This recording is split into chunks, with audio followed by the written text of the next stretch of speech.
So you've got a friend who doesn't believe in Jesus, and you care for them. You love for them to come to Christ. But there's a problem, at least a problem in your head. You don't want to make it weird. You don't want them to suddenly think that every conversation you've had for the last 3 years was part of some elaborate conversion strategy. You don't want your friend to feel like a gathering with you is like a multi-level marketing presentation. And you really don't want to launch into a gospel presentation, a canned presentation, completely out of the blue, and have them sprint for the door. So how do you actually share the gospel with a friend without making the whole relationship awkward? We'll start here. Stop thinking about evangelism as an event. For most believers, personal evangelism needs to be relational evangelism. Some people are gifted evangelists. They can meet someone in an elevator and practically convert them before they get to the lobby. Most of us are not like that. That's not me. I'm guessing that's not like you. And for most of us, evangelism has to take place in the context of relationship over time. So one of the most important principles I've learned is this one. Don't do evangelism. Love people. Your friend isn't a project. They're your friend. You want what's best for them. Get interested in their life. You probably already are. Listen to them, help them, encourage them, eat together, do things together. Be there when life goes sideways, just as you would for any friend. And don't build a friendship simply so you can share the gospel. Build an actual, real friendship. Friendship isn't a one-off event. Neither is evangelism. Here's a second principle. Pray and pay attention. I say this constantly in our evangelism training. At least half of evangelism is prayer.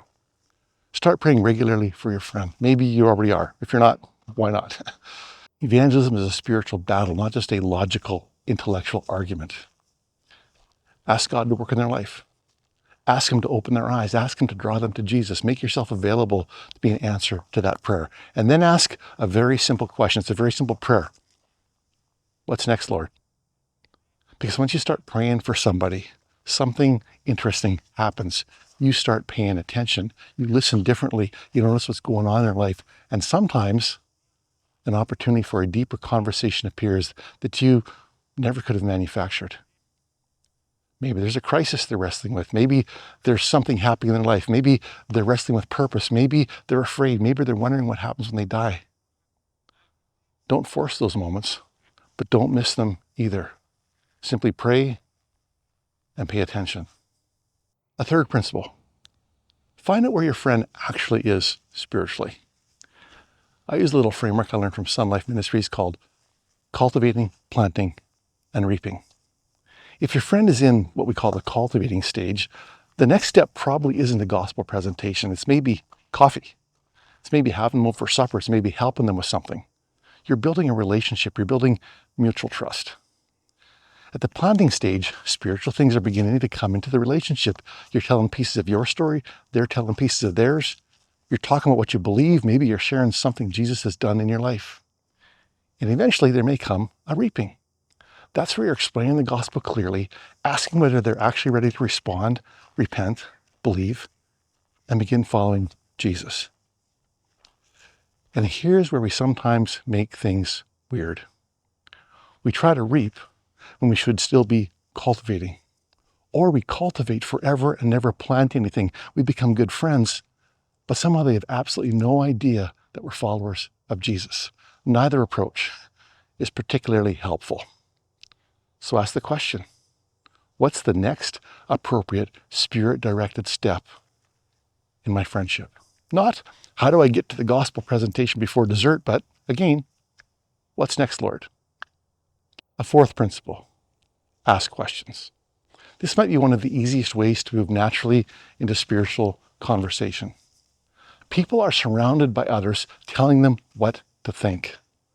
Be someone who actually listens about their life, someone who asks about the experiences that shape them, about what they deeply believe. Those kind of relationships are rare. Be that rare friend. You can ask something as simple as, do you ever think about spiritual things, or what do you think God is like? And then listen. Don't ask a question secretly waiting for them to, stop talking so you can launch in your presentation. Actually listen. One of our favorite little exercises is one I learned from Gary Davis called an interview with a normal person. And the idea is that it's the non-church going non-Christian who's normal, because culturally they're the normal ones. We're the weird ones. And what I found is most people will actually talk about fairly deep spiritual things if they believe they're talking to somebody who's safe, who's generally interested in what they think. And often when you become interested in their story, they become interested in yours. And your story will lead very naturally to the story of Jesus. But that's another chat for another time.